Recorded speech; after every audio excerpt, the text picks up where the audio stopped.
Yeah guys, nakita ko na yung problema niya nitong handle na to kung bakit ayaw niyang mag-reverse. Masalimuot talaga eh.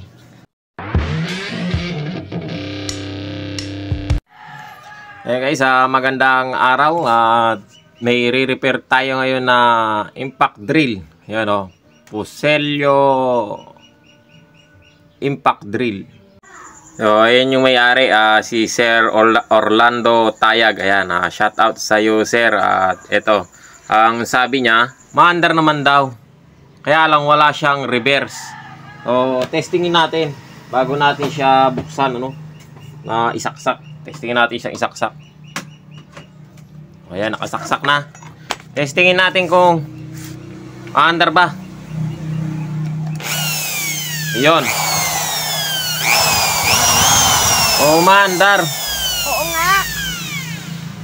Maandar nga, yan oh. Ulit-ulit na naman eh. O yan, subukan natin ito kasi ang reverse niyan ito. Subukan natin siyang pindutin. So yan, pindutin natin kung magre-reverse nga ba. Parang sira yung switch ano. Ayan. Ayaw. Ayaw nga. So pag ganyan, maandar. Baligtarin natin, baka nalalaglag lang, no? Ayaw talaga. Oh. Oh, yun guys, ngayon ayaw nga, ala nga siyang reverse. Pag pinindot natin tong reverse niya, ala talaga, oh. Ayan, kahit i-switch mo siya, ala, oh. So yun nga ang sinasabi ng may-ari, ayaw nga daw mag-reverse. So bunutin muna natin yung plug, makuryente tayo at bubuksan natin siya, no? Pero bago natin siya buksan, shout out muna tayo sa mga kapwa natin technician at sa mga viewers natin dyan, ano? Shout out sa inyong lahat at sa mga nanonood sa akin, sumusuporta sa channel ko. Maraming salamat sa inyo guys. Shout out sa mga kapwa ko technician, kay Master Andy Rabino Tech TV, kay Raiden the Explorer, West Jojo Tech, kay Basic Bob, kay Ortec TV Official, ayan, kay Projin Tech, Kois TV and Tutorial, kay Enting Butingting, kay Lynn Abalye, ayan. Shout out sa inyo lang lahat, kay John P Technician, kay Astro Boy, kay Boy Hula Vlog, ayan, shout out sa inyo sir. Kanino pa ba? Kay Chris Tronics, ayan, shout out sa iyo boss.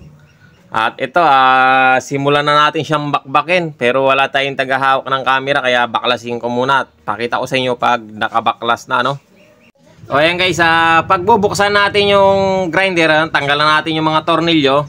Ayan na, no? Kapag naalis natin yung mga tornilyo niyan, huwag nyo siya agad bubuksan na yung kakalagay ng buo. Dahan-dahanin nyo siyang sikwatay sa gilid, ano? Kasi pag biniglaan ninyo yan, baka matanggal yung mga nakakalagay dyan na tumalsik o spring. Delikado, hindi nyo na alam kung paano nyo ibabalik. Kaya pag tatanggalin niyo yan, angat nyo lang ng bagya-bagya sa gilid, saan nyo dahan-dahan na iangat. No, yan. Kagaya yan, dahan-dahan. So, ganyan lang. Para nun, mayroon mga gaya nito, ayan o, may spring.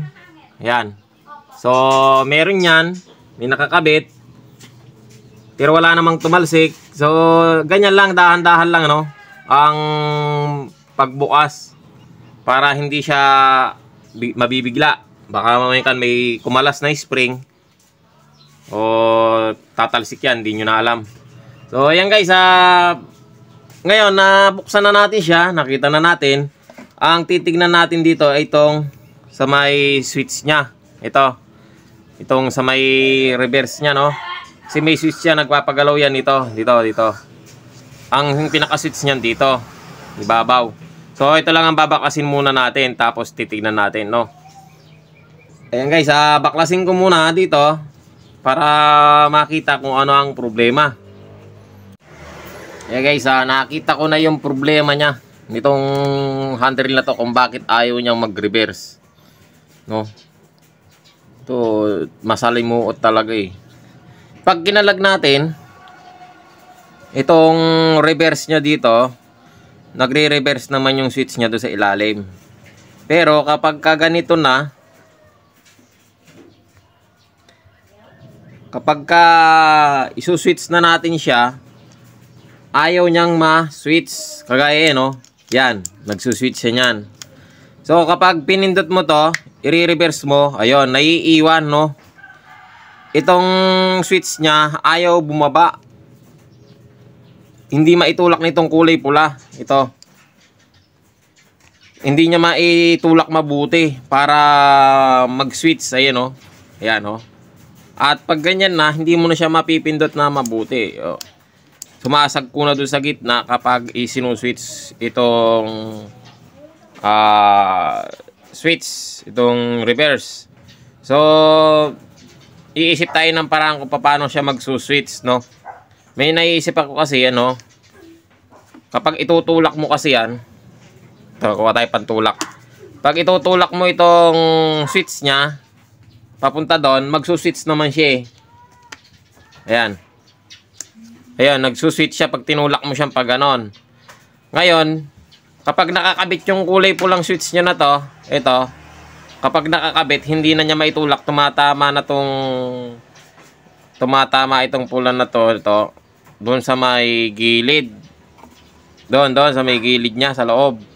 Kaya, hindi naman natin pwedeng putulin nito. Kasi pag pinutol mo to, wala na, masisira na talaga. Gagawin natin dyan, aalsahan natin tong switch niya sa ilalim para umangat siya ng konti, para gumanyan siya. Kasi pagka nakatimid na ganun yan, nakalubog.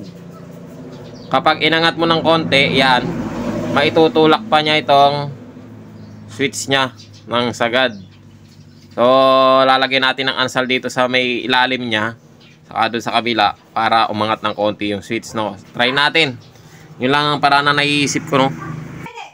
Okay guys, nilagyan ko siya ng pandikit dito sa may ilalim. Hayang mapapansin niyo may stick glue.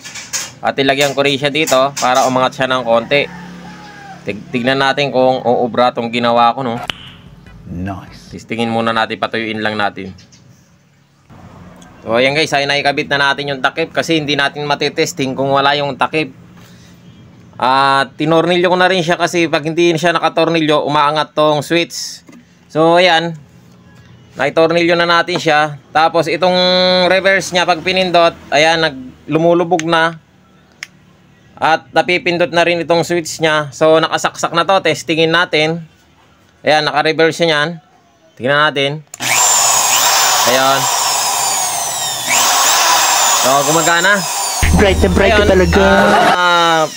Pindutin natin siya paangat, para umangat tong reverse. Ayan. Ayan, yung forward niya. So, okay naman. At ngayon ay nagre-reverse na siya, no? So, ayan, pinindot ko uli yung reverse. Testingin natin uli. So, yun lang. Successful yung ginawa natin na dinikitan natin ng stick glue o ansal yung ilalim nitong switch para umangat. Para itong switch nitong reverse ay lumalapat. Kasi pagka hindi lalalapat yung pag nakalubog mabuti itong switch na to. At sumobra siya. So hindi siya maglalaro. So ngayon naglalaro na, okay na siya. Ayun, pagka pinindot mo siya, ayan. So lalagotok yan. Pag lumagotok na ganon, pindutin mo yan, okay na. Kaya nga, ikaw alam kung magaling ang tsamba mo, malakas eh. So yan lang guys, at okay na tong nagawa natin na hand drill, ano? At maraming salamat sa nanood ng video na to. At hanggang dito na lang tong video natin.